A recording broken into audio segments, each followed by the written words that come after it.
Hello, ഞാൻ Sherin Davis. Master mutual fund with home സീരീസിൻ്റെ 5ാമത്തെ എപ്പിസോഡിലേക്ക് എല്ലാവരെയും സ്വാഗതം ചെയ്യുന്നു. കഴിഞ്ഞ എപ്പിസോഡുകളിൽ മ്യൂച്വൽ ഫണ്ട് നിക്ഷേപത്തിൻ്റെ അടിസ്ഥാനം നമ്മൾ പഠിച്ചു. അതായത് എന്താണ് KYC, എന്താണ് ഡിമാറ്റ്, എന്താണ് ഫോളിയോ, SIP മാൻഡേറ്റ് എങ്ങനെയാണ്, അതായത് എങ്ങനെ നമുക്കതെങ്ങനെ സജ്ജീകരിക്കാം, പോർട്ട്ഫോളിയോ എങ്ങനെ നമുക്ക് ട്രാക്ക് ചെയ്യാം, പുതിയ ഫണ്ടുകൾ എങ്ങനെ നമുക്ക് ആഡ് ചെയ്യാം, അത് ആവശ്യമുള്ളപ്പോൾ ഇപ്പോൾ നമുക്ക് തിരിച്ചെടുക്കുന്നത് എങ്ങനെയാണ്, ഒപ്പം മ്യൂച്വൽ ഫണ്ടിൽ എന്തൊക്കെ റിസ്ക്കുകളുണ്ട്, ഇതൊക്കെ നമ്മൾ മനസ്സിലാക്കി. അപ്പോൾ ഇന്ന് നമ്മൾ മ്യൂച്വൽ ഫണ്ടിൽ ഏറ്റവും പ്രധാനപ്പെട്ട ഒരു ആശയമാണ് നമ്മളിന്ന് പഠിക്കാൻ പോകുന്നത്. NAV, അതായത് നെറ്റ് അസെറ്റ് വാല്യൂ. എന്താണ് ഈ നെറ്റ് അസെറ്റ് വാല്യൂ എന്ന്, അല്ലെങ്കിൽ അത് എങ്ങനെ നമ്മൾ കണക്കാക്കുന്നു, മ്യൂച്വൽ ഫണ്ട് കമ്പനി അതെങ്ങനെ നമുക്ക് മനസ്സിലാക്കി തരുന്നു, അല്ലെങ്കിൽ അതെങ്ങനെയാണ് കാൽക്കുലേറ്റ് ചെയ്യുന്നത്. ഇത് നമുക്ക് സാധാരണ അതായത് ഒരു കഥയിലൂടെ നമ്മളിത് പറയുകയാണെങ്കിൽ എനിക്ക് തോന്നുന്നു കൂടുതൽ ഭംഗിയായിട്ട് ഇത് മനസ്സിലാവും. അപ്പോൾ ഒരു ചെറിയൊരു കഥയിലൂടെ നമുക്ക് എങ്ങനെയാണ് NAV കൈകാര്യം ചെയ്യുന്നത്, അല്ലെങ്കിൽ എങ്ങനെ NAV കാൽക്കുലേറ്റ് ചെയ്ത് എങ്ങനെയാണ് നമുക്ക് നോക്കാം. അതായത് ഒരു ഫണ്ടിൻ്റെ പെർഫോമൻസ് എങ്ങനെ NAVയിലൂടെ ഒരു ഇൻവെസ്റ്റർക്ക് ഈസി ആയിട്ട് മനസ്സിലാക്കാമെന്ന് നമുക്കിന്ന് വിശദമായിട്ട് പഠിക്കാം. അപ്പോൾ ഇതിൻ്റെ മുഴുവൻ കാര്യങ്ങളും ഏറ്റവും ഡീറ്റെയിൽ ആയിട്ട് നമ്മൾ ഡിസ്കസ് ചെയ്യും. അപ്പോൾ നിങ്ങൾ അതുകൊണ്ട് ഈ വീഡിയോ അല്ലെങ്കിൽ സ്കിപ്പ് ചെയ്യരുത്, മുഴുവനായിട്ട് കാണണം, എന്നിട്ട് നമുക്ക് ഒരുമിച്ച് പഠിക്കാം. Welcome to the 5th episode of master series of mutual funds with homes. നമ്മൾ ഡിസ്കസ് ചെയ്യാൻ പോകുന്ന NAV ആണ്. അതായത് നമ്മളൊരു 10,000 രൂപ നമ്മൾ ഇൻവെസ്റ്റ് ചെയ്ത് കഴിഞ്ഞാൽ ആ 10,000 രൂപ എങ്ങനെ അവർ അക്കൗണ്ട് ചെയ്യുന്നു, അതുപോലെ ആ അക്കൗണ്ട് ചെയ്ത 10,000 രൂപയിൽ നിങ്ങൾക്ക് എങ്ങനെ ലാഭം വരുന്നു, ഇത് എങ്ങനെ നമ്മൾ മനസ്സിലാക്കാം എന്നുള്ളതാണ് ഈ NAV എന്ന് പറയുന്ന ഒരു കാൽക്കുലേഷനിലൂടെ നമ്മൾ പറയാൻ പോകുന്നത്. അപ്പോൾ ഇത് വ്യക്തമായിട്ട് മനസ്സിലാക്കണം. കുറച്ച് കാൽക്കുലേഷൻസ് ഒക്കെ ഉണ്ട്. അപ്പോൾ നിങ്ങൾക്ക് ആവശ്യമുള്ളവർക്ക് വേണമെങ്കിൽ വീഡിയോ പോസ് ചെയ്തിട്ട് നിങ്ങൾക്ക് അത് എഴുതിയെടുക്കാം, എന്നിട്ട് വിശദമായിട്ട് പഠിക്കാം. ഓക്കെ, നമുക്കൊരു ചെറിയൊരു കഥയിലൂടെ ഞാൻ നിങ്ങൾക്കത് പറഞ്ഞുതരാം. അതായത് നിങ്ങൾക്ക് ഇപ്പോൾ നിങ്ങളുടെ ഒരു സുഹൃത്ത്, അതായത് അദ്ദേഹം ഒരു സ്റ്റോക്ക് മാർക്കറ്റിൽ ഇൻവെസ്റ്റ് ചെയ്യുന്ന ഒരു എക്സ്പേർട്ട് ആണെന്ന് നിങ്ങൾ വിചാരിക്കുക. അപ്പോൾ ഷെയർ മാർക്കറ്റിൽ അപ്പോൾ അയാളുടെ പോർട്ട്ഫോളിയോ നന്നായിട്ട് ലാഭം ഉണ്ടാക്കിയതായിട്ട് നിങ്ങൾക്ക് മനസ്സിലായെന്ന് ഒന്ന് വിചാരിക്കുക. അപ്പോൾ നിങ്ങൾ എന്ത് ചെയ്യുന്നു, നിങ്ങൾ അയാളോട് പറയുകയാണ് നമ്മുടെ കുറച്ച് സുഹൃത്തുക്കളുടെ പണം ഒരുമിച്ച് മാനേജ് ചെയ്യാനായിട്ട് നമ്മൾ എന്ത് ചെയ്യും, ആ എക്സ്പേർട്ടായിട്ടുള്ള അയാളെ ഏൽപ്പിക്കുകയാണ്. അപ്പോൾ ഉദാഹരണത്തിന് ഇപ്പോൾ അവരുടെ പേര് അരുൺ എന്ന് പറയുന്ന ഒരാൾ, ഒരു രാജു, വിഷ്ണു, രാഹുൽ, റോഷൻ, അപ്പോൾ ഇങ്ങനത്തെ ഒരു 5 പേരാണ് നിങ്ങളുടെ സുഹൃത്തുക്കൾ എന്ന് വിചാരിക്കുക. അപ്പോൾ അവരെന്ത് ചെയ്യുന്നു, ഡിഫറൻ്റ് ആയിട്ടുള്ള എമൗണ്ടുകളല്ലേ, ഇപ്പോൾ എല്ലാവരുടെ അടുത്തും ഒരേപോലെ പൈസ ഉണ്ടാവണമെന്നില്ല. അപ്പോൾ അതുകൊണ്ട് ഇപ്പോൾ അരുൺ ഒരു 80,000 രൂപ അയാൾക്ക് കൊടുക്കുന്നു, രാജു 1,00,000 രൂപ അയാൾക്ക് കൊടുക്കുന്നു, വിഷ്ണു ഒരു 60,000 രൂപ അയാൾക്ക് കൊടുക്കുന്നു, അതുപോലെ രാഹുൽ ഒരു 40,000 രൂപ കൊടുക്കുന്നു, റോഷൻ ഒരു 70,000 രൂപ അയാൾക്ക് കൊടുക്കുന്നു. അപ്പോൾ ഇത് ടോട്ടൽ എത്ര വരും? 3,50,000 രൂപ നിങ്ങൾ സുഹൃത്തുക്കൾക്ക് കൂടി ആ എക്സ്പേർട്ടിനെ ഏൽപ്പിക്കുന്നു. അപ്പോൾ ഇതിൽ നമ്മൾ മനസ്സിലാക്കുന്നത് ഈ 5 പേരാണ് ഇൻവെസ്റ്റേഴ്സ് എന്ന് പറയുന്നത്. അപ്പോൾ ഇവർ കൊണ്ടുവന്ന മൊത്തം തുകയാണ് എത്രയാണ്? 3,50,000. അപ്പോൾ ഇതാണ് നമ്മുടെ ഒരു മ്യൂച്വൽ ഫണ്ടിൻ്റെ ഒരു ഫണ്ടുമായിട്ട് കമ്പയർ ചെയ്യുമ്പോൾ ആ mutual fund asset under management എന്ന് പറയുന്നത് ഈ 3,50,000 ആണ്. ഓക്കെ, ഇനി ഈ 3,50,000 ആ എക്സ്പെർട്ട് എന്ത് ചെയ്യും? അയാൾ ഇത് മൊത്തം എല്ലാം കളക്ട് ചെയ്ത് ഒരു കോമൺ ബാങ്ക് അക്കൗണ്ടിൽ കളക്ട് ചെയ്തിട്ട് അത് ഒരുമിച്ച് പല ഷെയറുകളിലായിട്ട് നിക്ഷേപിക്കാനായിട്ടുള്ള ഒരു തീരുമാനമെടുക്കുന്നു. എന്നിട്ട് അയാൾ എന്ത് ചെയ്യുന്നു, ആ ഷെയറുകളൊക്കെ അനലൈസ് ചെയ്ത് നല്ല ഷെയറുകൾ കണ്ടുപിടിച്ച് അയാൾ മനസ്സിലാക്കുന്നു.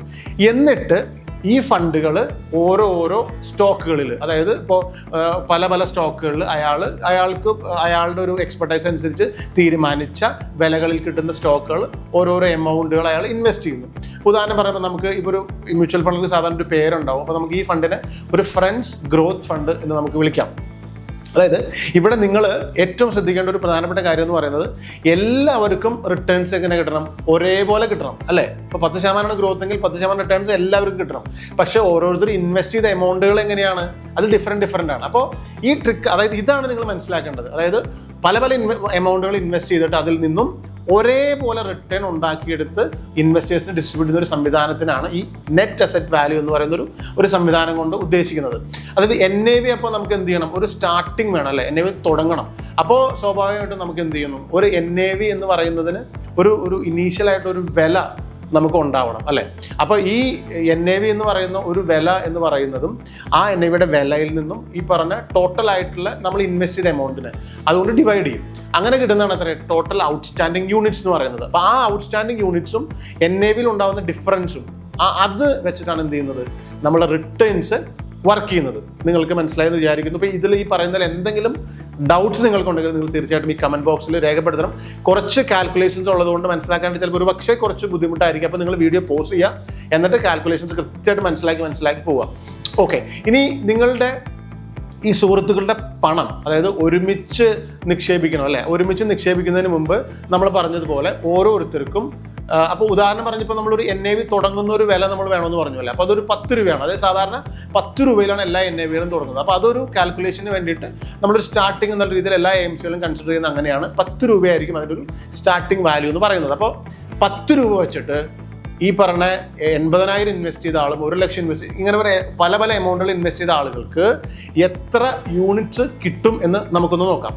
ഇപ്പോൾ ഉദാഹരണം പറഞ്ഞു കഴിഞ്ഞാൽ ഇപ്പോൾ അരുൺ എന്ന് പറയുന്ന ആൾ ഇൻവെസ്റ്റ് ചെയ്ത 80,000 രൂപയാണ്. അപ്പോൾ 80,000 രൂപേനെ നമ്മൾ 10 കൊണ്ട് ഡിവൈഡ് ചെയ്യും. 10 എന്താണ്? 10 എന്ന് പറയുന്നത് അതിൻ്റെ സ്റ്റാർട്ടിംഗ് വാല്യൂ ആണ്. അതുകൊണ്ട് ഡിവൈഡ് ചെയ്ത് കഴിയുമ്പോൾ നമുക്ക് ഈ അരുൺ എന്ന് പറഞ്ഞ ആൾക്ക് 8,000 യൂണിറ്റ് കിട്ടി. അതുപോലെ ഇപ്പോൾ നിങ്ങൾ ഉദാഹരണമായിട്ട് മ്യൂച്വൽ ഫണ്ടിൽ ഇൻവെസ്റ്റ് ചെയ്യുകയാണെങ്കിൽ നിങ്ങൾ ഇൻവെസ്റ്റ് ചെയ്ത തുകയെ ആ NAV എത്രയാണോ അതുകൊണ്ട് ഒരുപക്ഷെ നിങ്ങൾ ഇൻവെസ്റ്റ് ചെയ്യുമ്പോൾ ആ മ്യൂച്വൽ ഫണ്ടിൻ്റെ NAV എന്ന് പറഞ്ഞാൽ 10 രൂപ ആവണമെന്നില്ല. കാരണം ചിലപ്പോൾ അത് സ്റ്റാർട്ട് ചെയ്ത് കഴിഞ്ഞാൽ ചിലപ്പോൾ 5-10 കൊല്ലം കഴിഞ്ഞാണെങ്കിൽ അതിൻ്റെ 10 രൂപ എന്ന് പറഞ്ഞാൽ കൂടിയിട്ടുണ്ടാവും.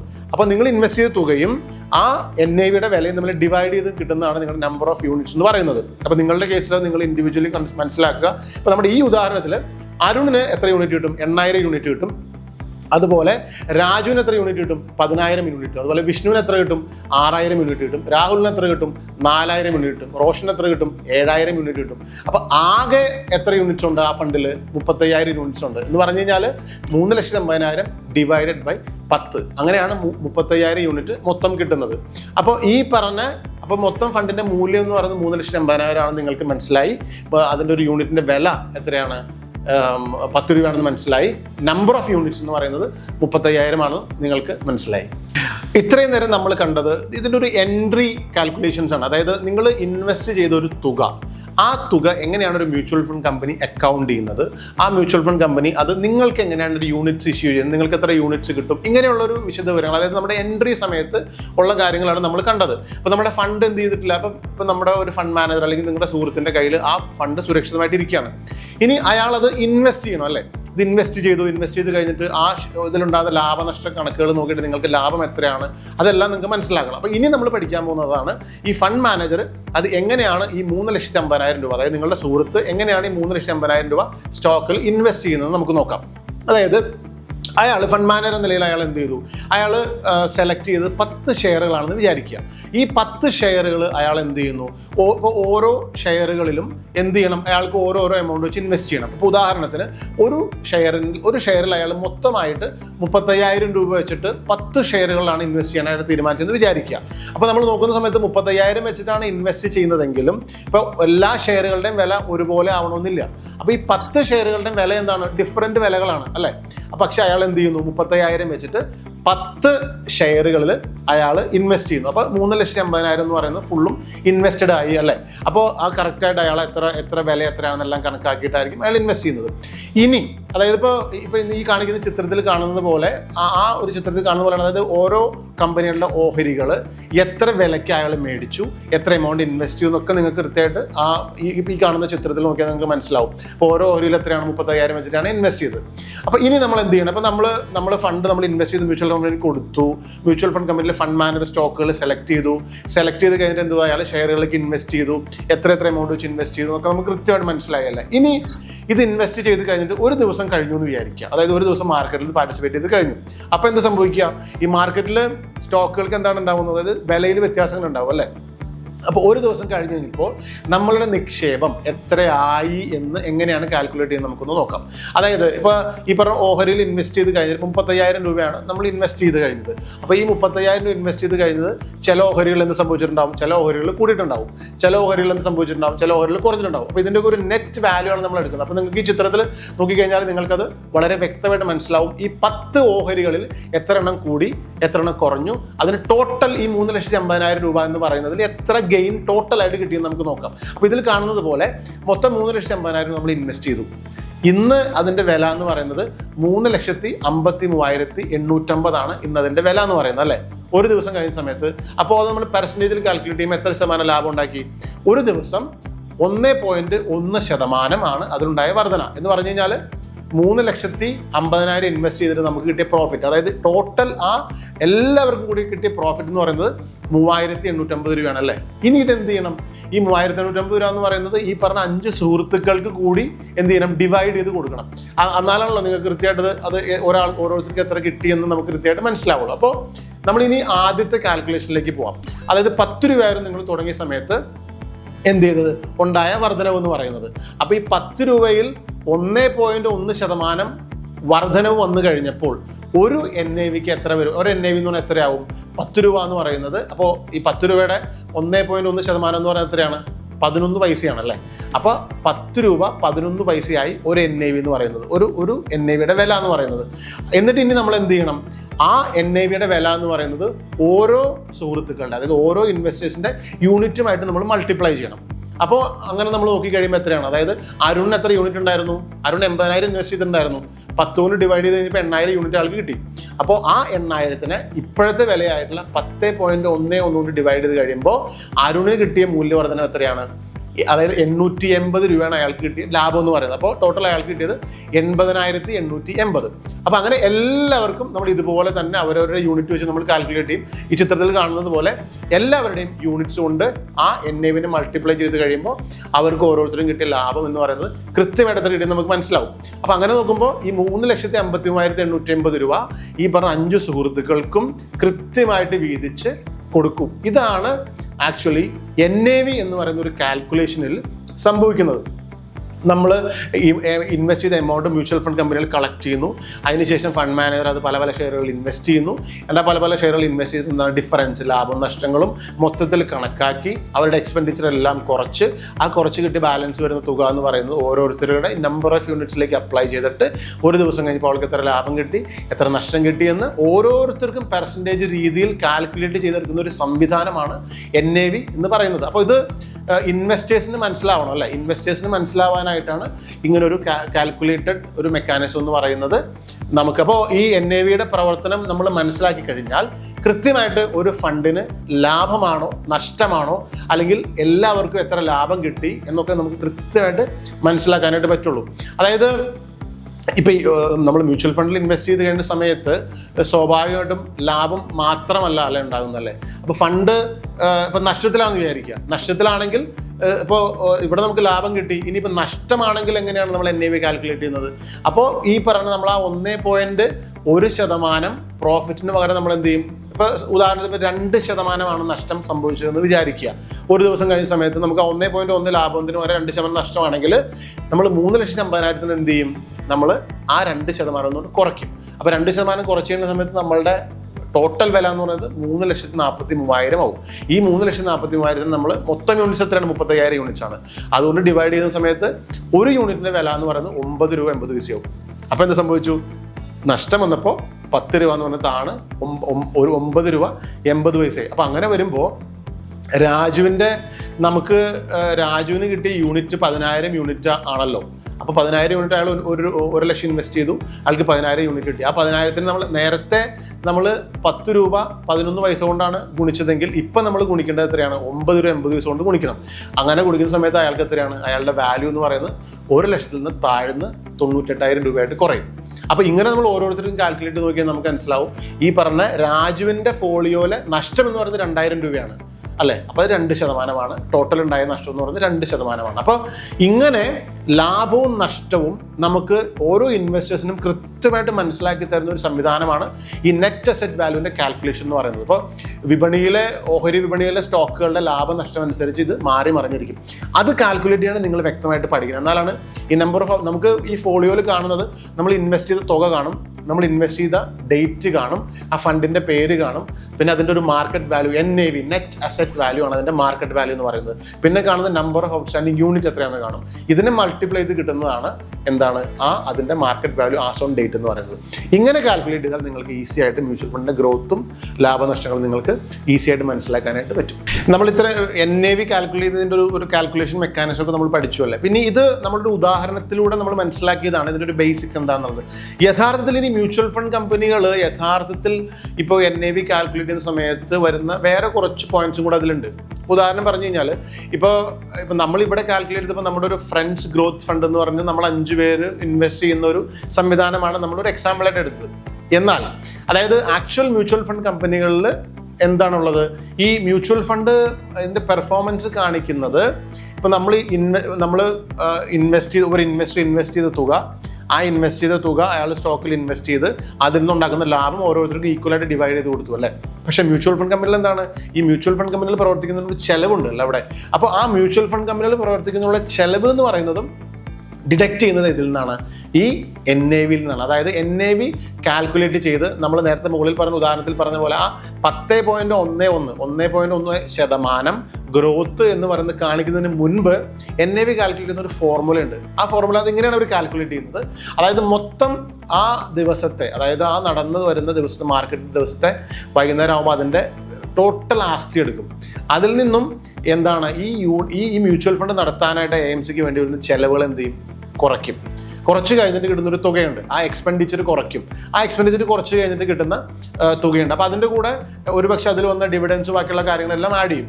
എന്നിട്ട് ആ എക്സ്പെൻഡിച്ചറും കുറച്ച് കഴിഞ്ഞതിന് ശേഷം കിട്ടുന്ന ആ മൊത്തം തുകയുണ്ടല്ലോ, ആ തുക എന്ത് ചെയ്യും, നമ്പർ ഓഫ് ഔട്ട്സ്റ്റാൻഡിങ് യൂണിറ്റ്സ് എന്ന് പറയും. അതായത് ആ മ്യൂച്വൽ ഫണ്ടിലുള്ള മൊത്തം യൂണിറ്റ് ഹോൾഡേഴ്സിനെ ടോട്ടൽ യൂണിറ്റ് കൊണ്ട് ഡിവൈഡ് ചെയ്യും. ഇപ്പം നമ്മൾ പറഞ്ഞ ഉദാഹരണത്തിലാണെങ്കിൽ എത്രയാണ് ടോട്ടൽ യൂണിറ്റ്, 35,000 യൂണിറ്റിനെ ആ 3,50,000 കൊണ്ട് ഡിവൈഡ് ചെയ്ത പോലെ അന്നത്തെ വാല്യൂവിനെ എന്ത് ചെയ്യും, ആ ഇതുകൊണ്ട് ഡിവൈഡ് ചെയ്യും.